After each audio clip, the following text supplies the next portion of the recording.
2018 সালের 30 ডিসেম্বরের নিশি রাতের ভোট প্রহসনের নির্বাচনটি কতটা ভুয়া ও নিকৃষ্ট ছিল সেটা নির্বাচন কমিশনার মরহুম মাহবুব তালুকদারই শুধু ভুলে যাননি, খলনায়ক সিইসি কে এম নুরুল হুদাও স্বীকার করেছেন।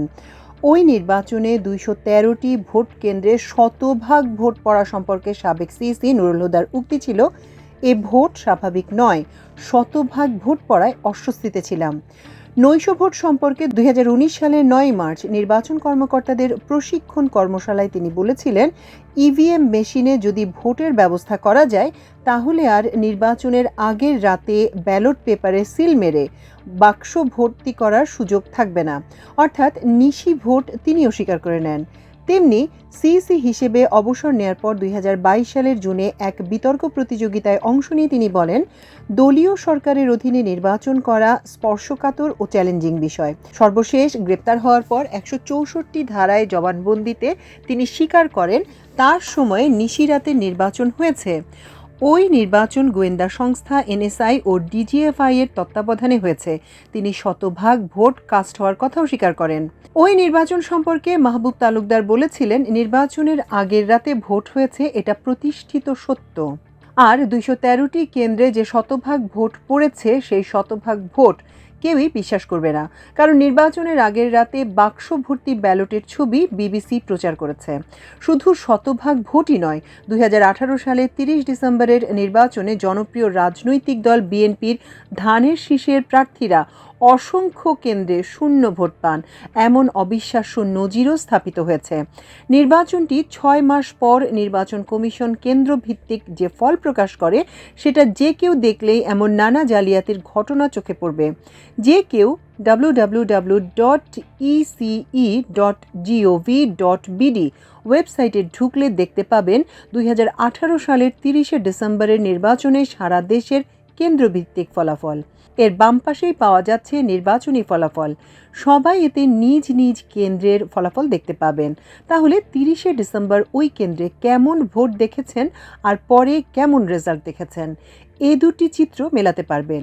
30 ডিসেম্বরের নির্বাচনে অনেকে বলেন 29 ও 30 ডিসেম্বরের নির্বাচন ব্রাহ্মণবাড়িয়া 6 আসনে আওয়ামী লীগের প্রার্থী ছিলেন তাজুল ইসলাম। তিনি মন্ত্রী হন, আগেও মন্ত্রী ছিলেন, টকশো করেন, বেশ পরিচিত মুখ। তিনি তার এলাকায় এতটাই জনপ্রিয় যে সম্মানিত ভোটাররা প্রতিপক্ষের প্রার্থীকে শূন্য রেখে সব উজাড় করে দেন তাজুল ইসলামকে। একটি দুটি নয়, মোট 91টি কেন্দ্রের মধ্যে অন্তত 51টি কেন্দ্রে ধানের শীষের প্রার্থী ভোট শূন্য। 5টি সেন্টারে একটি করে এবং 6টি সেন্টারে 2টি করে ভোট পান ধানের শীষের প্রার্থী। মজার ব্যাপার হচ্ছে, এই যে 91টি কেন্দ্রের মধ্যে 62টি সেন্টারে ধানের শীষের প্রার্থী শূন্য বা 2-1টি করে ভোট পান, ওই সেন্টারগুলোয় ভোট পড়ার হার অন্য কেন্দ্রের তুলনায় বেশি। ওই কেন্দ্রগুলোর প্রায় সবকটিতেই ভোট কাস্টিংয়ের হার 94 থেকে 99%। ভেবে দেখার বিষয়, কি জনপ্রিয় নেতা তিনি।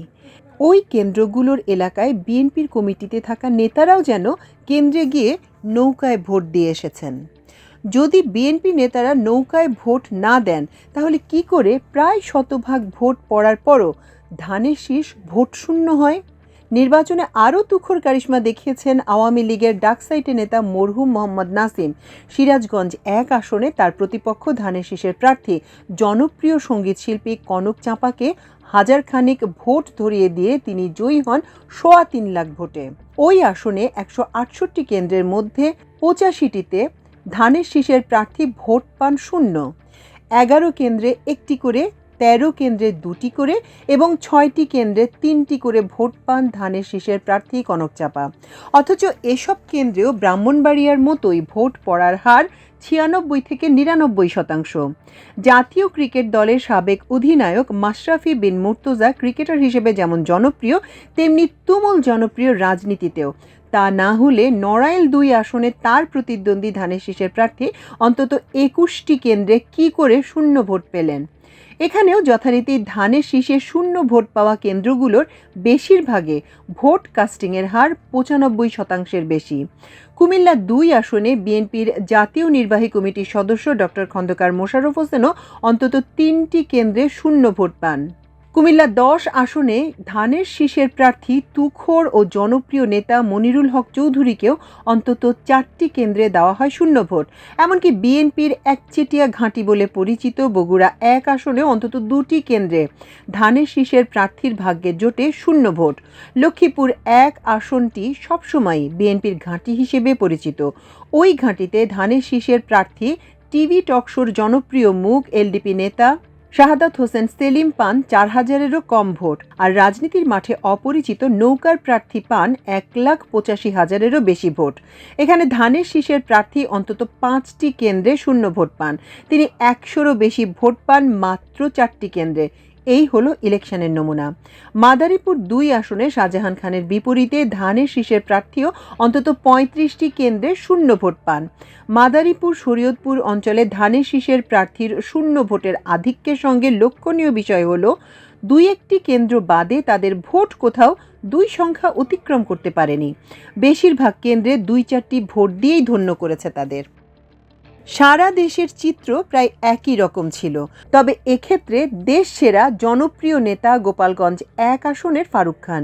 গোপালগঞ্জ 3 আসনে ক্ষমতাচ্যুত প্রধানমন্ত্রী আওয়ামী লীগের সভাপতি শেখ হাসিনার বিপক্ষে ধানের শীষের প্রার্থী 127 ভোট পেলেও ফারুক খানের আসনে পান মাত্র 57 ভোট।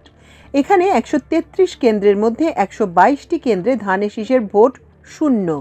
বাকি 11 কেন্দ্রে 57 ভোট পান ধানের শীষের প্রার্থী।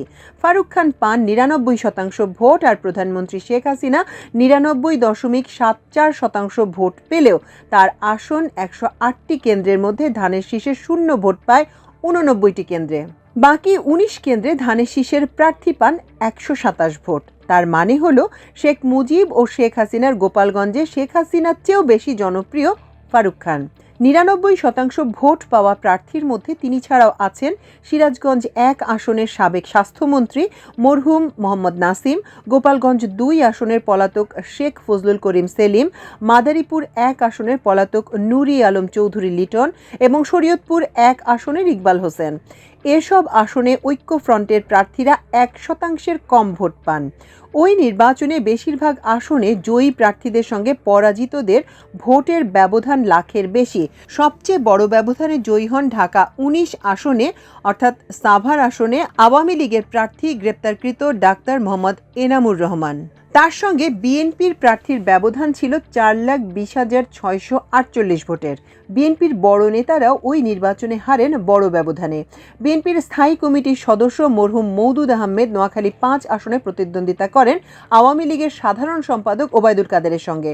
ওই আসনে মওদুদ পান 10,970 ভোট, আর ওবায়দুল কাদের পান মোট ভোটের 93%, অর্থাৎ 2,52,744 ভোট।